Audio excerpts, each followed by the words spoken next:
कृष्णा, राधे राधे। आप सभी को फाल्गुन माह के शुक्ल पक्ष की एकादशी की हार्दिक शुभकामनाएं। आज आपने सुनेंगे फाल्गुन माह के शुक्ल पक्ष की आंवला एकादशी की संपूर्ण व्रत कथा। जिस श्री विष्णु भगत ने एकादशी का व्रत रखा है उन भक्तों के लिए प्रस्तुत है आंवला एकादशी की संपूर्ण कथा। कथा प्रारंभ करने से पहले सभी विष्णु भक्तों से अनुरोध है कि कमेंट बॉक्स में विष्णु भगवान की जय हो, तुलसी माता की जय हो, एकादशी महारानी की जय हो अवश्य लिखें। बोलिए एकादशी माता की जय। मानधाता जी बोले, हे वशिष्ठ जी, यदि आप मुझ पर प्रसन्न हैं तो आंवला व्रत की कथा कहो जिससे मेरा कल्याण हो। तब वशिष्ठ जी बोले, हे राजन, सब व्रतों से उत्तम और अंत में मोक्ष देने वाला आंवला की एकादशी का वर्णन करता हूँ। यह फाल्गुन माह के शुक्ल पक्ष में होती है। इस व्रत का पुण्य 1000 गोदान के फल के बराबर है। मैं आपसे एक पौराणिक कथा कहता हूँ। एक वैदिक नामक नगर में ब्राह्मण, वैश्य, क्षत्रिय, शूद्र चारों वर्णों के आनंद पूर्वक रहते थे। उस नगर में चित्ररथ नामक चंद्रवंशी राजा राज किया करता था। वह बहुत ही विद्वान तथा धार्मिक था। वहाँ के निवासी वृद्ध से लेकर बालक तक प्रत्येक एकादशी का व्रत करते थे। एक समय फाल्गुन माह के शुक्ल पक्ष में आंवला नामक एकादशी आई। उस दिन राजा से प्रजा तक और वृद्ध से बालक तक सबने हर्ष सहित उस एकादशी का व्रत किया। राजा अपनी प्रजा के साथ मंदिर में जाकर पूर्ण कुंभ स्थापित करके था धूप, दीप, नैवेद्य, पंचरत्न, छत्र आदि से धात्री आंवले का पूजन करने लगे। वे सब धात्री की इस प्रकार स्तुति करने लगे, हे धात्री, तुम ब्रह्म स्वरूपा हो, तुम ब्रह्मा जी द्वारा उत्पन्न हो और सारे पापों को नष्ट करने वाली हो। तुमको नमस्कार है। अब तुम अर्थ स्वीकार करो। तुम श्री रामचंद्र जी द्वारा सम्मानित हो। मैं आपकी प्रार्थना करता हूँ, मेरे समस्त पापों को हरण करो।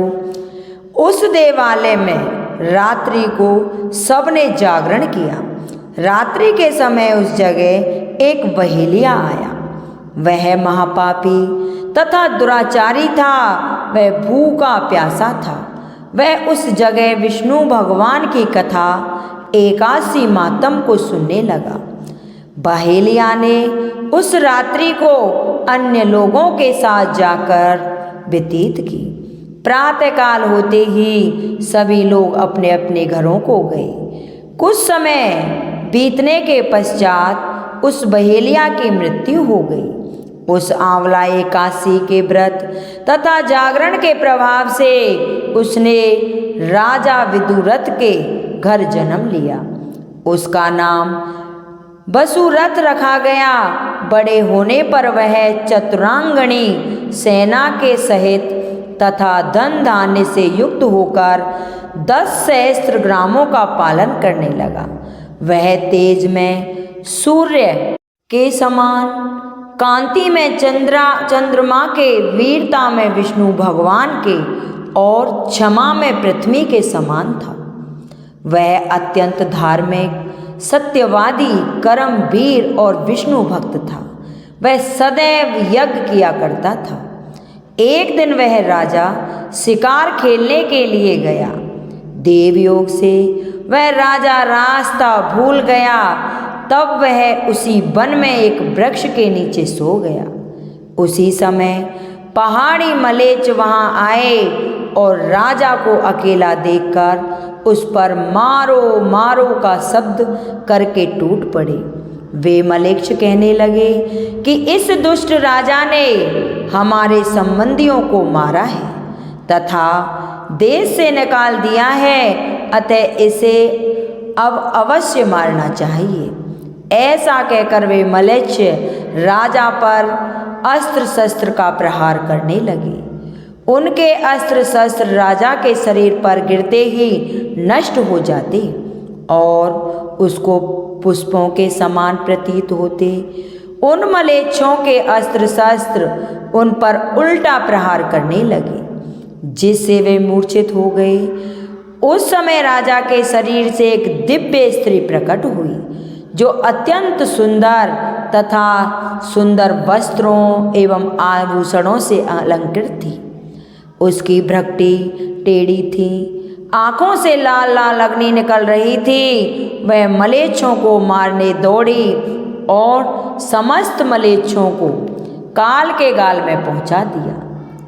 अब राजा जब जगा तब उन मलेच्छों को मरा हुआ देखकर सोचने लगा कि इस शत्रुओं की किसने मारा है। जब राजा ऐसा विचार कर रहा था, तभी आकाशवाणी हुई और कहने लगी, हे राजन, इस संसार में तुम्हारी विष्णु भगवान के अतिरिक्त कौन रक्षा कर सकता है। इस आकाशवाणी को सुनकर राजा अपने नगर को वापस आ गया और सुखपूर्वक राज्य करने लगा। महर्षि वशिष्ठ जी बोले, हे राजन, यह सब आंवला की एकादशी के व्रत का प्रभाव था। जो मनुष्य इस आंवला की एकादशी का व्रत करते हैं, वे सब प्रत्येक कार्य में सफल हो जाते हैं और अंत में विष्णु लोक को जाते हैं। भगवान विष्णु की शक्ति हमारे सभी संकटों को काटती है। यह मनुष्य ही नहीं, देवों की रक्षा में भी पूर्णतः सार्थक है। इसी शक्ति के बल से भगवान विष्णु ने मधुकैटभ नामक दैत्यों का संहार किया था। इसी शक्ति से उत्पन्ना एकादशी बनकर मुर नामक दैत्य का वध करके देवों को सुखी किया था। केवल एक बार आंवला की एकादशी का व्रत करने वाले बहेलिया को जन्म जन्मांत तक विष्णु भगवान की कृपा प्राप्त होती है। एकादशी महारानी की जय। अब सुनेंगे आंवला की एकादशी की दूसरी कथा। बोलिए एकादशी महारानी की जय। एक नगर में एक बुढ़िया माई थी। वह हर एकादशी के दिन सोने के आंवले दान किया करती थी। उसकी बहू और बेटे थे। एक दिन क्या होता है कि एक पड़ोसन आई और उसकी बहू से बोली, अरे बहू, तेरी सासू माँ प्रत्येक एकादशी को आंवले दान करती है और वो भी सोने के। ऐसे तो तेरे घर में से सारा सोना खत्म हो जाएगा। तो वो बहू कहने लगी कि माँ जी तो सोने के आंवले दान करती हैं, इसमें क्या बात है। तो उससे पड़ोसन कहने लगे कि तू अपनी माँ को समझा और सोने की जगह पे कुछ दिन चांदी के दान कर लेगी।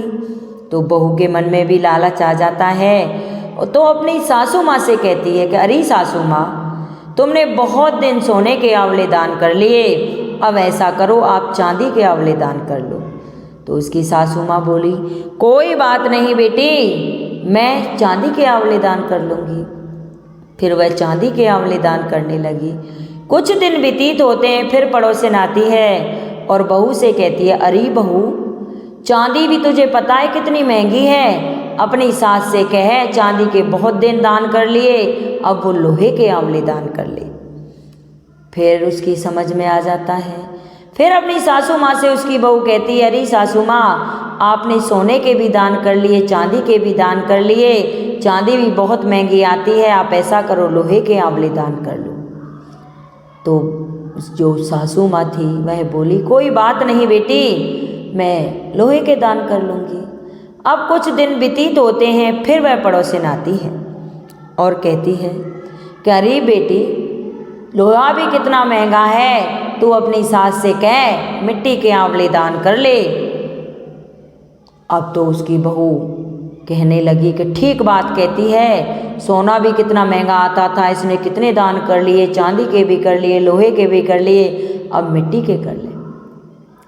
तो उसकी बहू कहती है, माँ जी अब आप ऐसा करो, लोहा भी बहुत महंगा आता है, मिट्टी के आंवले दान कर लो। तो उसकी सासू माँ बोली, कोई बात नहीं बेटी, मैं मिट्टी के आंवले दान कर लूँगी। तो उसकी बहू मिट्टी लेके आती सिर पे रख के और वो आंवले बनाती और वहीं पानी में गला देती कि मिट्टी के आंवलों को कौन लेता है। कुछ दिन ऐसे ही व्यतीत होते हैं, फिर वही पड़ोसिन आती है, कहते हैं आजकल किसी के सुख को देखकर सुखी नहीं है, दुनिया सुख को देखकर हमेशा दुखी होती है और दुख को देखकर हमेशा खुशी होती है।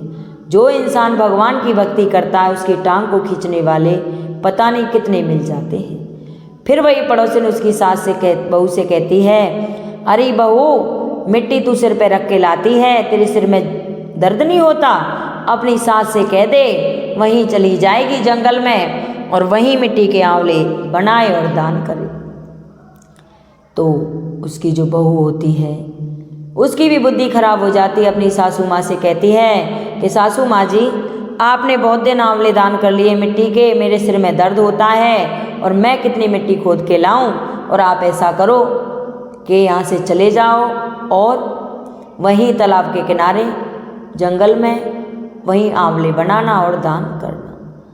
अब तो उसकी सासू माँ रोती रोती और घर से निकल जाती है, जंगल में पहुंच जाती है। वहाँ एक तालाब था, आंवला की एकादशी का व्रत था, और तो वो तालाब के किनारे बैठे रोए, आंवले बनाए और उसी पानी में प्रभा कर दी।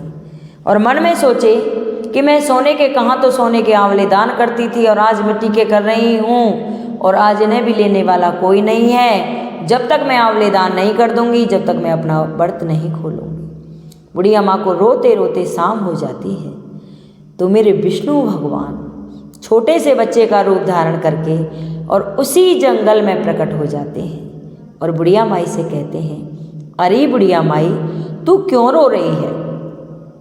तो बुढ़िया माई कहती है, बेटा मैं अपनी किस्मत पर रो रही हूँ। कहाँ तो मैं सोने के आंवले दान किया करती थी, पड़ोसिन ने मेरी बहू को सिखा दिया, फिर चांदी के कर दिए, फिर सिखा दिया, फिर लोहे के कर दिए, फिर सिखा दिया मिट्टी के कर दिए, अब मुझे घर से भी निकाल दिया। अब ये मिट्टी के आंवले में किसको दूं?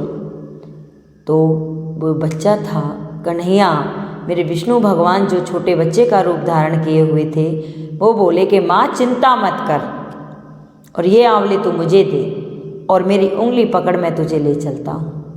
आंवले अपनी झोली में ले लेते हैं, उंगली पकड़ लेते हैं, आगे आगे मेरे विष्णु भगवान चलते हैं। कहते ना भगत के बस में है भगवान, और पीछे से बुढ़िया माई चलती है।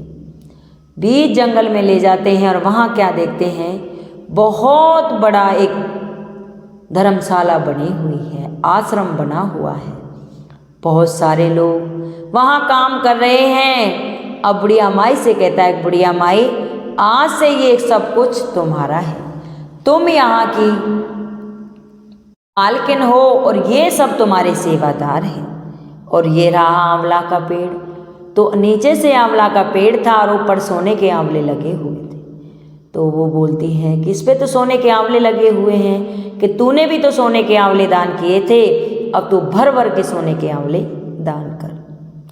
अब तो बुढ़िया माई वहाँ रहने लग जाती है, सारे लोग आ जाते हैं, बुढ़िया माई की जय जयकार करने लगते हैं। अब तो बुढ़िया माई सबको काम देती है, भंडारे लगवाती है, रोज का भंडारा चलता है और सोने के आंवले दान करती है। इधर उसकी बहू जो थी उसके घर में खाने के भी टोटे आ जाते हैं और अपने मन में सोचती है, जब मेरी सासू माँ थी तो वह सोने के आंवले दान करती थी हमारे घर में, तब भी कोई कमी नहीं आई, और मैंने इस पड़ोसिन के बहकावे में आकर अपनी सासू माँ को घर से निकाल दिया।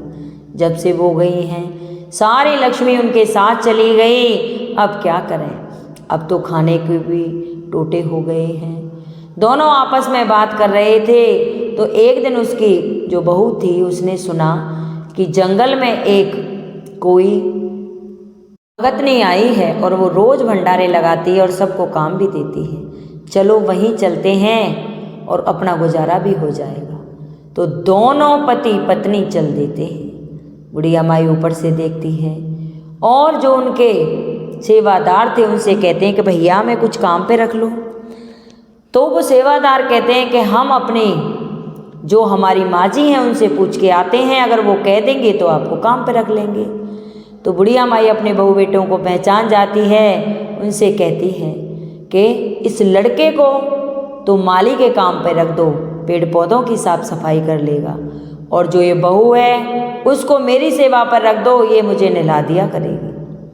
अब तो वो माली का काम करे, खाना पीना खाए और वहीं रहें। और जो उसकी बहू थी उसने नहलाने का काम लिया था, अब तो वहाँ एक दिन उसे बुलाती है कि मुझे नहला जा। तो जैसे ही बुढ़िया माई को नहलाती है तो उसकी पीठ पर एक मस्सा था, उसे देखकर वह रोने लगती है। तो बुढ़िया माई कहती है, अरे बहू तू मेरी माया को देख के रोई या मेरी काया को? तो वो बहू कहने लगी, ना तो माँ जी मैं आपकी माया को देख के रोई ना काया को, मैं तो आपके इस मस्से को देख के रोई कि ऐसा ही मस्सा मेरी सास के पेट पे था। मैंने पड़ोसिन के कहने से अपनी सास को घर से निकलवा दिया। वो सोने के आंवले दान करती थी, और जब वो आंवला दान करती थी तो हमारे घर में किसी बात की कमी नहीं थी। जब से वो गई हैं हमारे खाने के भी टोटे हो गए। अब तो क्या करें? तो बुढ़िया माई अपना मुंह दिखाती है और कहती है कि तेरी सास मैं ही हूँ और ये सब कुछ मेरा ही है। अब तो उसके पैरों में पड़ जाती है कि माँ जी हमें माफ़ कर दो और घर चलो। तो बुढ़िया माई कहती है कि मैं घर नहीं जाऊंगी, तू घर जा, और आज से तू एकादशी का व्रत रखना, जितना हो सके तुझ पे दान पुण्य करना, भूखों को भोजन कराना, ब्राह्मणों को दक्षिणा देना, प्याऊ बनवाना, धर्मशालाएं बनवाना, तेरा अपने आप सब कुछ आनंद हो जाएंगे। अब तो बहू घर आ जाती है और एकादशी का व्रत करती है, आंवला दान करती है। भगवान धीरे धीरे विष्णु भगवान उसको पहले के जैसा बना देते हैं। हे एकादशी माता, जैसे उस बुढ़िया माई को आई ऐसे सबको आना, उनके घर में भी सुख शांति, अंधन के भंडारे भरना। जो भी ये मेरी कथा सुने उनकी सभी मनोकामनाएं पूर्ण करना, अंधन के भंडारे भरना और लास्ट में मोक्ष देना। बोलिए एकादशी माता की जय। तो आपको हमारी ये कथा कैसी लगी कृपया कमेंट बॉक्स में ज़रूर बताएं, और कमेंट बॉक्स में एकादशी महारानी की जय हो, विष्णु भगवान की जय हो अवश्य लिखें। बोलिए विष्णु भगवान की जय। राधे राधे।